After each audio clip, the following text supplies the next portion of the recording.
those of you who don't, I'm basically Singapore's first possibly retired female model. This is where you guys laugh a little bit, but there's a little bit of terrible humor. Sorry? It's true. It's true, but we get over recessions and stuff like that very quickly. Yeah, thanks everyone for being here. I want to thank Chuck, who is probably monitoring right now at 4 in the morning if I have the time correct. And I want to thank you guys as well for coming down today. My name is Joe Augustin, and this is a little bit of what I do. So today, I'm going to talk about the 5 keys to a great presentation. So I hope you guys are ready for this. A little bit of intro first, actually. I am in this room the person who has woken up with more women than anybody else. Unless somebody else would like to say otherwise. This are not the actual women. If you're a little bit confused by that, well, because I used to be on morning radio. And in my peak, or at the peak of my listenership, 1 in 5 Singaporeans who listen to radio were listening to my show. That's a lot of people. So in terms of a record, I hold the record for the greatest number of listeners for an English morning show in Singapore. That isn't going to happen again unless something drastic happens to the media world again. Apart from that, I'm also an MC. And over the last 25 years, I've hosted hundreds of events. I've been on the front seat, or at the front seat, basically a front row of hundreds of presentations. Some of them really good. Unfortunately, most of them not really great. And it's partly the reason why I do what I do today. It's because I've seen so much of it go wrong, so much of it been done badly, and so much of it has so much potential that it's quite sad. I had the opportunity to be there and be part of the original iMac launch. I don't know how many of you remember this, but way back in the day. I also was involved to keep things bipartisan. I was also there for the launch of Windows 98. Sorry. Is that part of the... Yeah, it's a Mac. Don't worry, Macs don't do that. All right. I've also hosted Singapore's largest events. Basically, the National Day Parade, which basically sees 76,000 people back in the old days. They run rehearsals, they run many versions of it, reviews and all that. So maybe 200,000 people, over a few showings. And of course, besides that, I'm a presentation coach. I like to focus on C-level executives. What I'm trying to do is help the top-level executives in Singapore become better and to be more effective in their presentations, to elevate what they do on stage so that they can create greater value for themselves. On this journey to becoming this coach, I've also helped many young adults prepare for interviews at the world's leading universities. I've had a global CFO for an MNC as a client, and the estimate was I raised his personal value by something like $2 million by making him a more effective and clearer communicator, because he's the guy who keeps the money going the right directions, he keeps the company going, and a lot of people didn't quite understand how important he was until he was able to communicate that. And today, I'm here for you. I'm here to try and share with you a little bit of what's going on. Before we get to the 5 keys for the next presentation, or for your next presentation, I'd like to share a story. Do you guys mind if I share a little bit of a story? Yeah? Okay. This is a story about a great company. I'm not going to name this company out loud. It's a story about a great company. It was based on an amazing idea, and it had some fantastic products as well. In fact, its products and services were really very good. In terms of what they could do execution-wise, they were able to create very, very good service. Right? On paper, they were equal or better to the leading companies of the world. They were as good as or better. But there's a strange thing that happened along the way as they were growing, as they were trying to move forward. They found themselves leapfrogged by many other companies. And the funny thing was, a lot of these companies weren't as good. The products weren't as good. The quality wasn't as good. The specs weren't as high. But yet they were being beaten by these people, being beaten to funding, being beaten to the press, being beaten in many other ways. And this story, while based on one particular company, actually is the true story of hundreds and thousands of companies over the years. Many, many companies. And Singapore particularly, I think in Singapore we know ourselves to be people who produce really good products, really good services, but we're not necessarily as good as telling them the story about what they do. So I'm kind of telling you this story, asking you this question instead. This is a story about other companies. Will it be your story? Will it be your story that over the years, after all the money, all the time, all the sacrifices that you put into what you do and what you love, will it come to a place where, I've named it as this, where you get stopped at the gates of glory? It seems like a very pompous way to put this, but we do get to that point. Many of us get to the point where we're stopped by, perceptions, whatever it is. What if, with the same amount of effort that you put in right now to what you do, what if, with the same degree, same number of staff, the same amount of investment you've got going on right now, what if you could create incredibly different results? Would that be good? Just pretending it would be good and say yes out loud. Would it be good? Yes. Okay, thank you. I can show you how. And I'm going to show you how, in part, by showing you this video. I don't know how many of you play golf. Anybody here play golf? Great. So this is some slow motion video. It is showing you the impact, the moment of impact between the golf ball and the golf clubs, the different faces of the golf club. And I think those of you who play golf, you know exactly what I'm talking about. The change of your golf club, the face at which you hit the ball, or the angle you hit the ball, creates a difference, even though you're using the same amount of energy. And I think the term is trajectory, right? So you have a little chart here. This is not scientific by any means. It's probably some golf game where they just recorded this. But I think you can tell from that there are many, many different results. And I'm looking at this in terms of the potential of it. If you imagine that somewhere along the way there are the gates of glory, you can see how, instead of having to go to the gates of glory and trying to bust through the gates of glory, if you do it right, you can go over them and hopefully get yourself to your goals. But there's not just trajectory that happens in golf, as you know. There's a bit of spin as well. So how you hit the ball, how much you deliver in terms of spin, that creates a difference in the outcome as well. Now, with the same energy of your business, you can and you will be able to create a difference. Now, if you or your team would like to increase sales, would like to be able to inspire more people, if you'd like to increase the valuation of your company so it comes to the next level of funding, well, then just give me a call. Now, I know some of you are going like, wait, is that it? That's what we waited for? Okay, what I just did is a presentation for you where I wanted you to see some things, and then I'll break it down for you and tell you what I did. And I don't know how you felt during that presentation. I hope that you felt that you wanted to do something about your presentations as well. But if you don't mind now, I'm just going to break down. Now, the name of the presentation today is 5 Keys to a Great Presentation. I will give you some good news and some bad news. Okay. The good news is that I'll share with you these 5 keys quite extensively.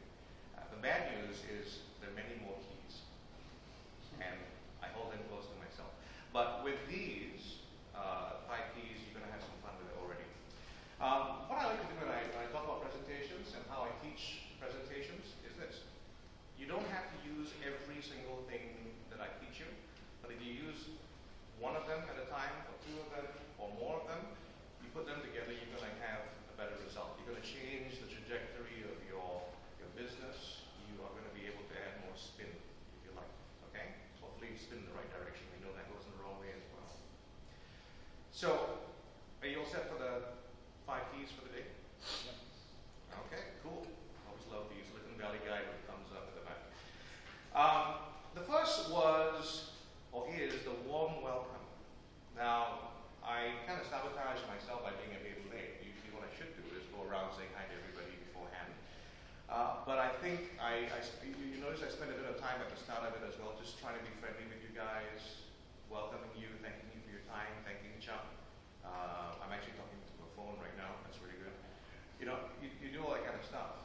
And it's actually a very significant part of presentations. Because when you walk into a room, you probably feel a little bit nervous. Yeah? But what's actually happening as well is the audience, the moment you step into the room, as you're about to start your presentation, the audience is also feeling a little nervous. It's not necessarily nervous about your presentation. They're nervous for themselves. And by welcoming them into the audience or welcoming them to the presentation, you're helping them feel more comfortable. You're helping them be a little bit more receptive as well. Okay? So that's step one, which is the warm welcome. The next one is the claim to fame. Why should people be listening to you? If you're just the other guy, the average person, okay, well, that's one way to go about things. But you can also just share with them why you're different, or how you're different. What have you done that makes you more significant than somebody else? Now, I know this is probably quite challenging for Singaporean audiences or Singaporean presenters, because we've been brought up in this humble society. We don't brag about stuff and all. But if you think about making a claim to fame, it's very important, because if someone's sitting in front of you and they're trying to decide between giving you their attention and maybe their money and other things as well, they've got to know something about you, right? And if you can't make them interested in what you're doing, if you can't create your own celebrity, if you like, in the field that you have, then you're not special. They shouldn't even pay any more attention to you, all right? So make your claim to fame. The other thing that I did was tell a story. Now, you guys came today, you knew we were talking about presentations, right? You knew that whatever I'd be aiming towards in the end would be how important presentations are and how you could work better at it. When you tell a story, what's very interesting is defenses go down. If I had started off just telling you the 5 keys, saying what you need to do one at a time, your defenses would probably be pretty much up. If I were to talk about your business and what your endeavors were, without telling a story about somebody else, your defenses would be up because you defend yourself. When you tell a story about somebody else, the fictitious company or the third reference, what we do is we get engaged in the story without thinking of ourselves in the story.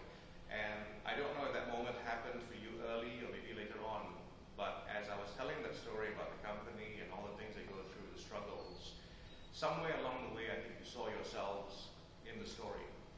And by telling the story, you trigger off an instinct that is part of the way we're built up as human beings. We can't resist a story. In fact, listening to stories, trying to get information, that is part of the survival instinct. You know, we need to, when we hear information, we want to know about whether there's been a predator spotted somewhere or there's food somewhere. That's where we get our survival instincts from. And that's why stories are so important to us. So when you tell a story, you reduce the resistance to what people are going to, they reduce the resistance of what you're going to say. The other thing I did, and I don't know whether you noticed this as well, is I rubbed salt into the wound. When I was talking about the story, I got to the point about your story, your business, your efforts, your money, you know, all that stuff. What I did after that was try to amplify the pain. I tried to make it difficult for you to not think about the consequences of not doing what I had to offer. I took you to the painful side, and if you want someone to really buy something, to go with one particular way of doing things, show them the pain of not doing so first. Make it a point so that they understand how painful it is to not do what you're recommending. And of course, after you rectify the pain, step in there, and when it's uncomfortable, show them relief. Bring them the that they require to get them out of the situation. It's catharsis.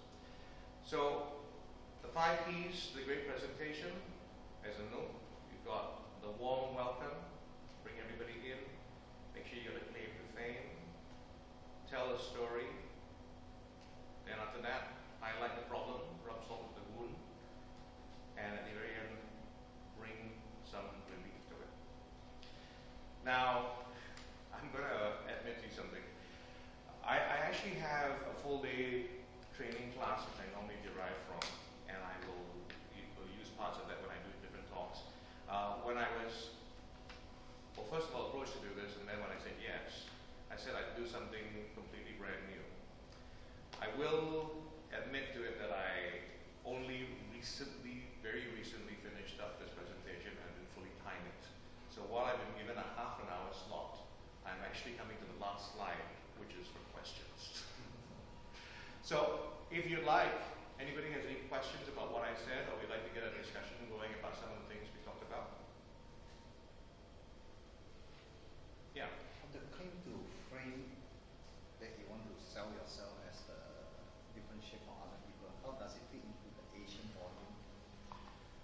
The question is, how does this... Yeah, yourself too arrogant or things like that. How do you Yeah, strike the okay. balance? The claim to fame, the question was about claim to fame and the Asian audience. How do you do that without coming across as arrogant?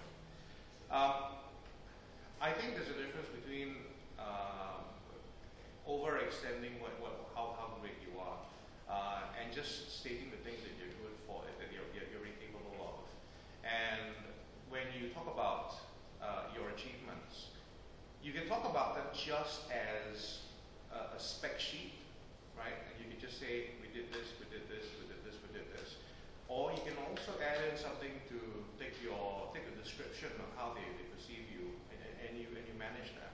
So you can say an incredible job. It was we did an amazing project last year for this and that. You add those little words that help people decide how they're going to categorize. At every moment that someone says something to you or you meet somebody, your brain is trying to categorize it into different places. Now you can help manage that categorization by adding a few of these superlative adjectives. Does that make sense? Does that sit well with you? Not so? Because Asian, especially if you're presenting to an investor and things like that, Yeah. they have cut so many of them, and they probably also in the past have seen too many people overpromise, you see. Yeah. So will you get them into a little bit of defensive mode and challenge you and test all your facts? You see? Okay, so the question is, when you start doing your claim to fame and you're elevating yourself, right? You're worried about being challenged by the prospective client, right? Okay, so here's a question. When you make those claims to fame, am I asking you to make anything up? I'm not. I'm just saying, look at what you've done and sell it like you care. Just talk about the things that you've done and make sure I know about the things you've done, so I know you're good for what you're saying you're good at, right? There is a difference. I mean, I talk about how in Singapore we suffer from too much meritocracy. In Singapore, we have this idea that let's line up all the CVs, let's line up all the white papers. We will judge things based on that, the merit of the idea itself. It'd be great if everybody judged things that way. But how many times have you gone to an investor and they said, just leave the piece of paper, I'll come back to it? They usually want to see you, they want to talk to you, they want to hear you, and they want to be able to show to somebody else as well, yeah, this is the guy that we're investing in or that we're interested in. They do want to be impressed, right? That's my view on that. I don't know if that's the view of anybody else who's a startup who's gone through those first rounds as well. I think investors want to be impressed. Yeah. Any other questions? Alright, Yeah. hi Joe, thanks Hi. for the presentation. I'm Clinton. Yeah. Alright, so basically I would like to ask, right, when it comes to telling a story during a presentation, right, when you're selling a business idea, etc. So how do you keep the process actually as engaging as possible and relevant? Because I know we have all came across presentations where the story just goes on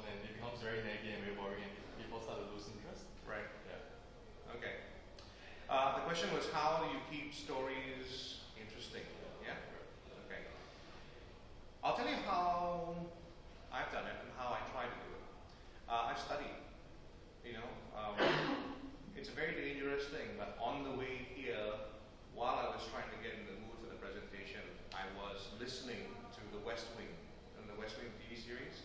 So I have it playing on my phone, and I have the audio playing, and I'm hearing a story unfold. Now, what makes a story? I mean, you guys all watch movies, right? How many of you like to go and see a boring movie?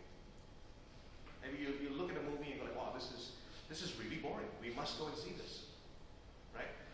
Now, so the clue in there is it has, first of all, to not be boring. So how do you avoid boring? You always heard the idea that, okay, you tell a story. When there is no change in direction, basically, that's when something is boring. I'm aware that while I'm telling you this right now, this is a little bit boring as well, right? Because I'm not telling you the story.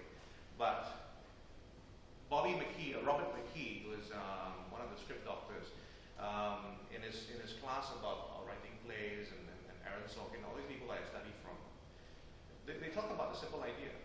The first thing you need to do is talk about something where someone is trying to achieve something, or a company may be trying to achieve something. So you have a goal, you have a task, you're trying to get somewhere, and things have to get in the way, right? So that's when you start to be interested in the result. Like for instance, if I said right now, we're all just going to run out through the door. There's not much of a story in there.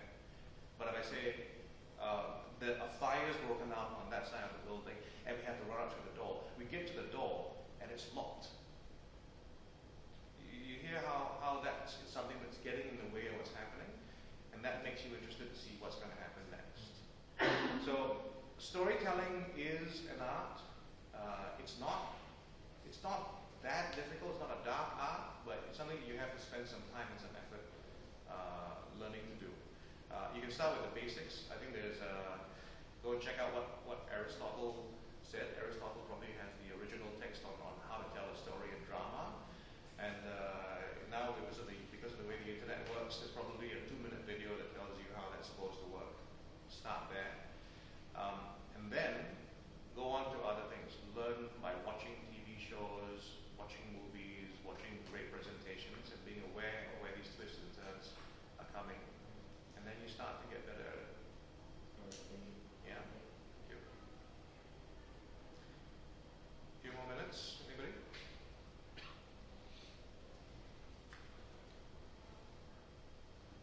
I have a question. Sure. Yes. From Chuck. From Chuck.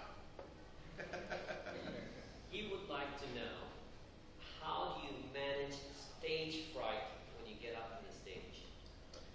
A cocktail of drugs. No. During? During, yes. Actually, I have a shirt with a patch here. Stage fright's a very interesting thing. It is something you. First of all, let me dispel something. There is no way anyone goes up without feeling any kind of fear at all. There is some level of fear. When I got up today, and I was telling Henry's a new friend. I was telling him there's a new presentation. I'm feeling nervous about this. That's something that you're going to have. You're just going to have. And there are many ways to defeat stage fright, or at least to eliminate it. Now, I'm half joking when I say drugs, okay? Because there is actually some evidence to say that a glass of alcohol, if it's the kind of thing that works for you and doesn't turn you too red and makes you, make you say inappropriate things, that is actually something you can use. There are also something you can use, which is natural beta blockers. These are not beta blockers. Sorry, there's a name for this. There's a GABA molecules in our body which deliver electronic information. Right, they actually cause things to trigger off. You can take things that actually help to soothe those as well. So things like almonds, believe it or not. Yogurt is another source of that as well. If you look out for things that are blockers for GABA molecules, you'll be able to find ways to work on that chemically. The other thing that you can do is actually visualization. And this is where, when you are getting into a location or going to give a presentation, you rehearse. Now, I don't know how many of you caught the Clinton-Trump debate, and you may have heard a commentary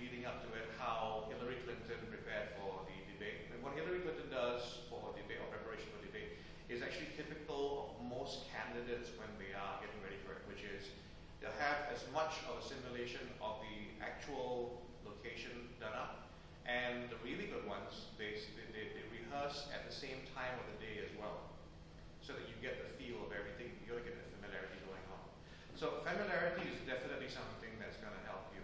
So when you give a presentation, if you can, try and get a really good sense of the location. If you can, try and get the room ahead of time. And if you can, just really, really rehearse those moments in your mind, because you'll find it to be very, very useful. The other thing that helps in the area of stage fright as well is the warm welcome. The warm welcome is for two people. I mean, it's for two groups, right? It helps your audience feel more relaxed. That's one. But it also helps you feel more connected with the audience. So when you're looking into the audience, you don't see a whole bunch of strangers. You may have met somebody who you know from earlier.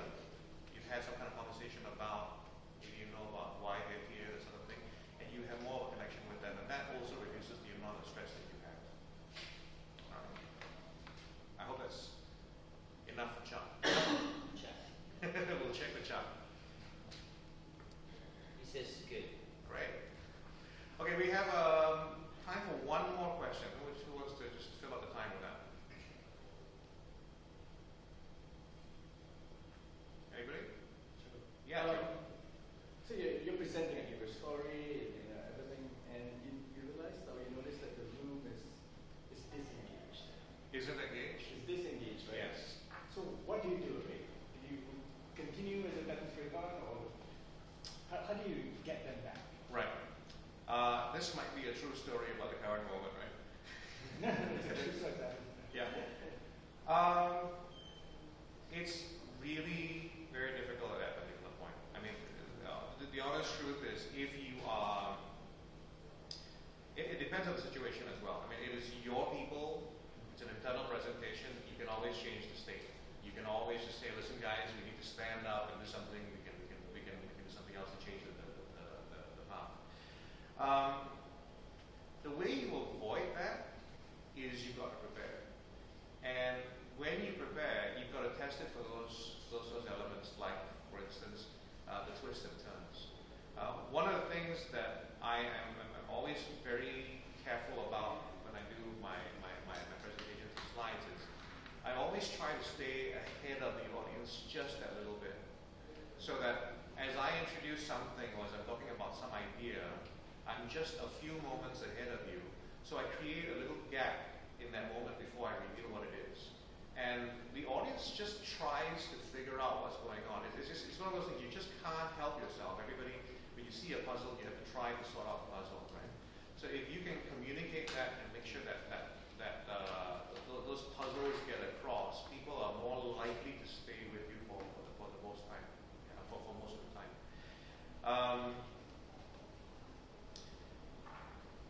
Getting an audience back sometimes may involve just saying, "Can we stop for just a moment and you do something else?" You really just change the tone, because what happens is people are following this kind of rhythm, and what's actually happened is a monotony.